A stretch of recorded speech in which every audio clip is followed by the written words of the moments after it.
Hi everyone, welcome to Take My Life. In today's video, I'm going to show you how to send iMessage on iPhone. So let's jump right in. First, open the Messages app. Tap on the pencil icon from the top right corner of your screen.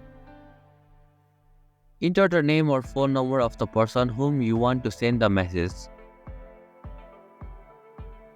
Select the correct contact from the list that appears. Now, tap on the message box and type the message that you want to send. Finally, tap on the send button, which is an arrow facing upwards. Your message will now be sent, and this is how you can send iMessage on iPhone. Thank you for watching Tech My Life. Hope this video was helpful. If it was, then hit the like button and comment down if you have any questions or feedback. Also, if you are new to our channel, please subscribe and hit the bell icon so that you won't miss our upcoming videos.